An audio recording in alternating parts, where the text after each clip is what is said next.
Hey everybody, welcome to Drive Thru Review 351. Today we're going to talk about XCOM the board game. This is a new release from Fantasy Flight Games, designed by Eric Lang, and it plays 1 to 4 players, so it is a co-op game. And players are going to be managing all of the different resources that you see in XCOM in a video game. It doesn't have any squad level tactical shooting kind of aspect to it, although there is a light sort of pasting of that in the game. But you're going to be managing credits, scientific research, managing interceptors to fly and intercept UFOs as the aliens sort of come and try to conquer Earth. Now the game does require an app, and you can run that on your iPad or your phone or even your computer. So what I'm going to do is I'm going to jump in, I'm going to walk through basically like the setup and then one turn of the app. It'll go pretty quickly. And that way you can get a feel for the 4 different roles in the game. Now if you were to play it solitaire, you could try to play all 4 roles at once, which I've tried. It's difficult, but I don't think it's impossible. So anyway, we'll get some more of that in the review. But the first thing, this interesting sort of component note, it basically has 4-page rules, which is just how to set up the game. And then what you'll do is you'll start up the app and go into the tutorial mode, and it's going to walk you through really in detail all the different roles and things, and basically play 2 turns for you in a sense, or kind of guide you a little bit, and then you can go and play. So let's jump into it, and then I'll explain how everything kind of works, and I'll come back and tell you what I think. So jumping into the app here, this is actually running on my iPad. Note you can resume a game if you need to pause it and come back a little bit later. You can do that. The app itself does have sort of an indexed rule book, which is pretty useful. I would say spend some time if you're going to be the one teaching the game to go through the rules. There's also an FAQ, and we'll go ahead and just jump in here. We're going to play, just for pretend, a 4-player game. And you can see the tutorial here. We're just going to pick easy and skip that. Now, the first thing to note here is the invasion plan. Now, it'll randomly pick one, but you can scroll through and select one if you feel like playing a specific one. But here we can see the actual cards. You'll find the one that you selected, go ahead and put it down here in the invasion plan space. And on the other side of these, you can see that at some point in the app, it's going to tell you to flip this card over, and that's going to give you kind of your final mission. And if you succeeded that mission, then that's how you win the game. Next, it's going to tell us which aliens will be present in this particular game. So we can go through this deck of alien cards, find all the aliens matching this, so don't shuffle this right away when you get the game, and find those, shuffle all those together, and then this is where you're going to see which type of aliens you're going to be dealing with. Next, it's going to tell us where to put our headquarters, and here it tells us to put it in Africa. And this actually dictates one of the special abilities for the commander role. So you can see here, here's the special ability if your HQ is in Africa, and there are several others, one for each continent. For example, here's the one for Australia. In here, you can always click on different parts of the app while you're in the app. On the easier difficulty levels, you can just pause the app. So if you need to explain something to somebody, it's not the end of the world. You just pause it, do a quick lookup, and it's kind of matched to wherever you're at in the game, so it'll bring up the index for that particular portion.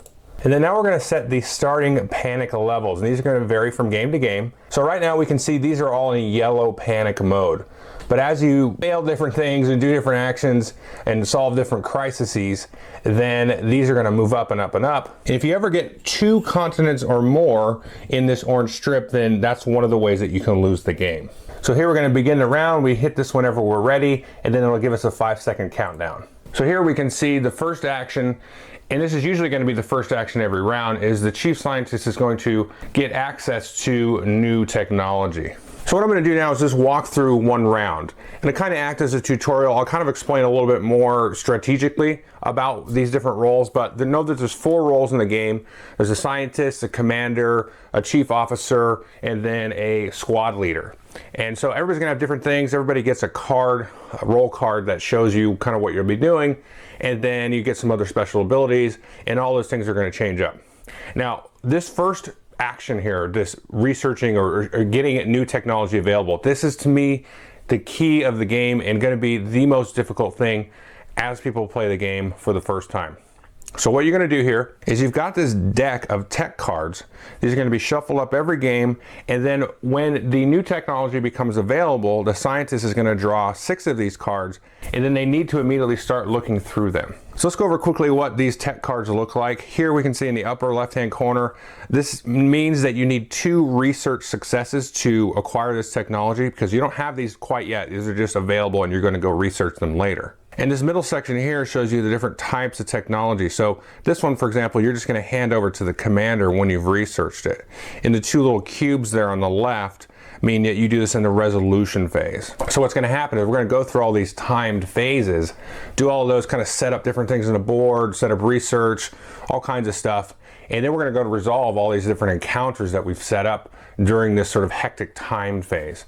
So one thing that's going to happen during the resolution phase, after the time phase, is you're going to roll a lot of dice. Well, the dice are going to screw you hard, okay? That's just how it's going to be. But that's okay, because a lot of the tech that you're going to get is all about mitigating that and mitigating sort of the nature of the encounters that sort of develop on the board. That's why this scientist role is so key, and probably the person that has played the game before should play the scientist, but then you kind of want the person playing the game who's played it before to control the app, because they kind of know what they're doing. So there's a little bit of a tension there. But just make sure that the person that plays the scientist is ready. They want to draw those 6 cards and just be looking at them, because that's all you do. It says draw 6 cards. That's your whole task, even though it gives you several seconds to do that. You want to do that, hit done, and then as you hit done, it's going to sort of accrue some of that excess time into the other tasks.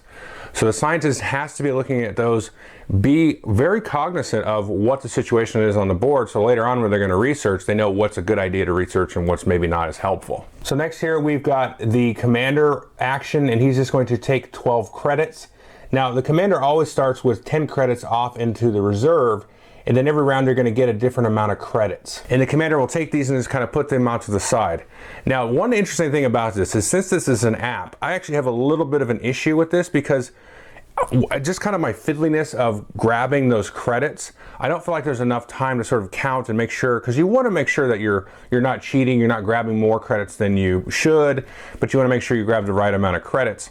So one thing that they could do, now of course you can pause this, it kind of feels silly to pause it here, but I could see them patching the app and adding like 5 seconds to this, or whatever, 3 seconds, because it's just like, oh, okay, it's like, for some reason I always seem to run out of time with this particular phase. Next we see here some enemies that are invading our base, and this is just simply flipping a top card from the alien deck and putting it into the base, and this is what the squad leader is going to be responsible for. A very simple action. Now we're going to actually go ahead and assign some research. Now while everybody else has been doing their stuff, the scientists should have been looking at their hand of cards, and they're going to go ahead and choose one of these and place this in the research 2 spot. There's a 1, 2, and 3 here. And they're going to decide to put one there and then assign some of their scientists. They start with 8 scientists. They can be used for different things, but mainly they're used for applying to see if we can get this research done. Now the other thing that's going to happen is when you assign scientists to the board, or send out interceptors or satellites or troops, each one of those is going to cost you a credit when we go into the resolution phase. And you need to be very diligent, at least the commander does, about watching all the stuff that's getting deployed to the board. Because if you overspend, it's going to kind of end your game in a lot of ways, especially if you really overspend. Now you might do it in the last round to really push it and just kind of sort of zerg out your forces, which is really cool, interesting aspect. But it's something you got to be really mindful of, is how many things you're actually putting onto the board to do research and combat and things. And then next is a crisis, and the commander is going to take care of that. And that's simply drawing the top 2 cards of the crisis deck, choosing which one is the least bad, and then placing that in the crisis stack. And this stack will build up over the course of the round, and then you have to resolve these all in the resolution phase. The next thing is done by the squad leader, and they're going to choose a mission. So in addition to the final mission, which you haven't unlocked yet, you have a deck of mission cards, and you shuffle these up, and you'll always draw 2 here and choose 1 to put face up on the board. And the other thing that you're going to do is, you can see this particular mission has slots for aliens, and this has 2, so you take these and put these face down. These will be revealed once you assign troops to them. Next is some UFOs detected, and these are directly what's going to affect the panic in the different continents. So here we're going to apply a UFO to South America and Europe, and this is done by the central officer. Next, the scientist is going to assign something to research 1, And then next, more UFOs are going to come out. And then now we're going to deploy a squad to the mission. So we can deploy up to 4 troops from our cards. Now, the squad leader has 4 style of troops, and they start with 2 of these each on the card. And you're going to take troops, and what you're looking at is the different icons. So each of the aliens, as well as some of the mission tasks, have icons, and you want to match those to those on the different troops, and then you can only assign a troop to an icon that has a matching icon. See, now we get another crisis, more UFOs are detected, and now we have emergency funding available, and this is always going to happen every round.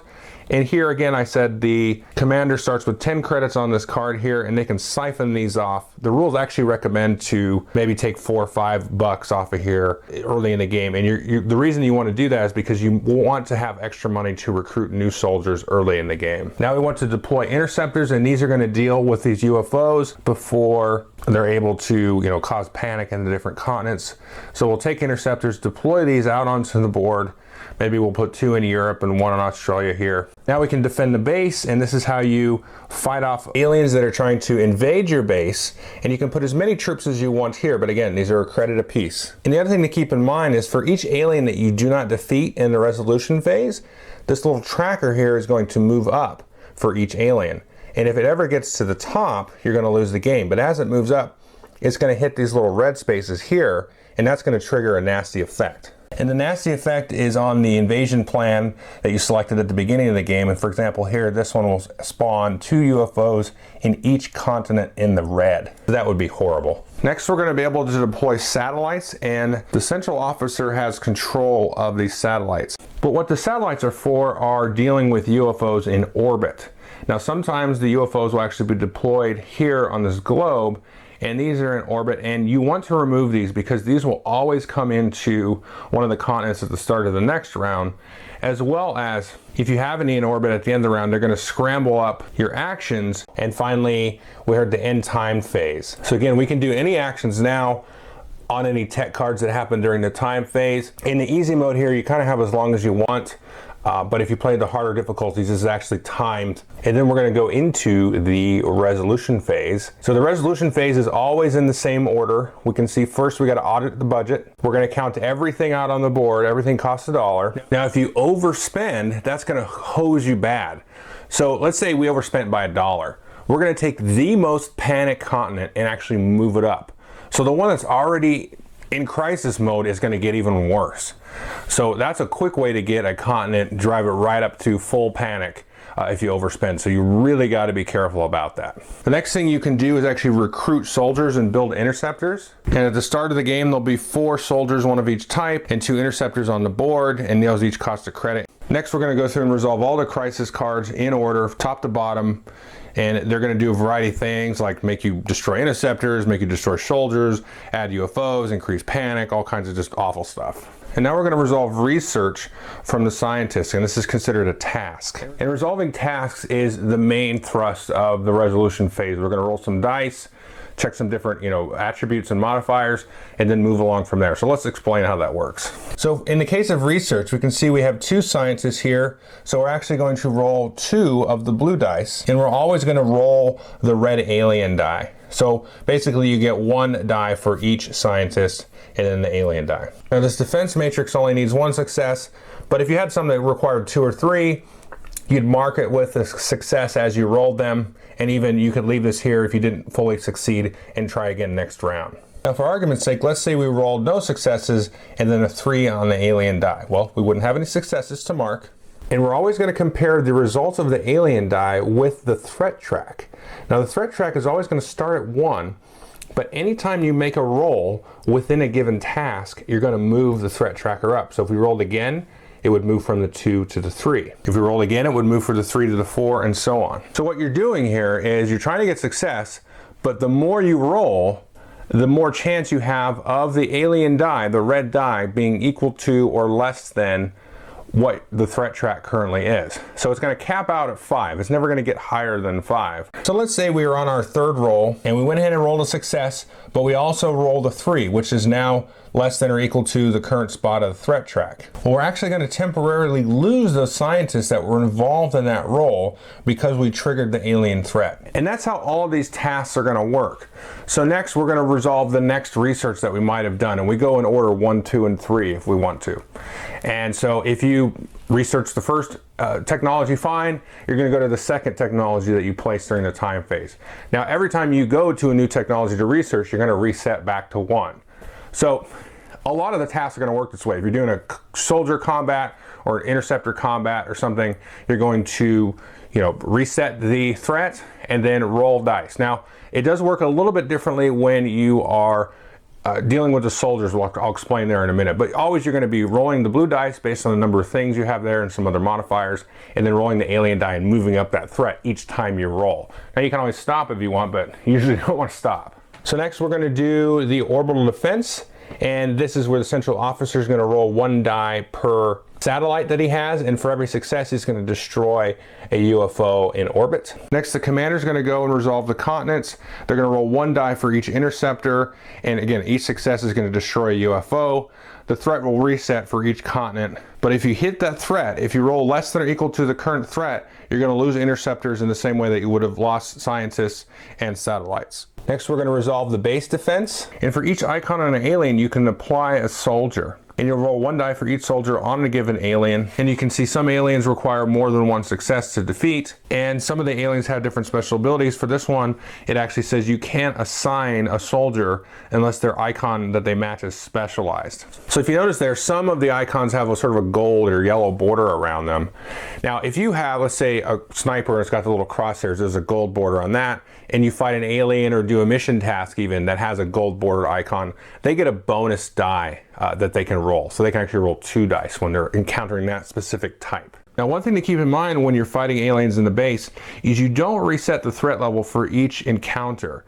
You have to keep the threat level moving up as you defeat each alien in the base. So this makes it a little bit trickier. Then the game will ask you if the base was destroyed or not, and of course if you pick destroyed, you're going to lose the game, so we're going to pick not destroyed here. And then next we're going to resolve the mission, and in the same way we're going to assign soldiers to tasks. The missions have to be completed left to right. Once you complete a mission, you'll get some cool effect. For example here, reduce panic in any continent by 1, and then reduce panic in South America by 2. And these will be a variety of effects. And then the app will ask us to set the current panic level. Now, of course, these may have gone up or down based on a variety of things, crisis, missions, UFOs left on the board, etc. Then the game's going to ask us, did we complete a mission this round or no?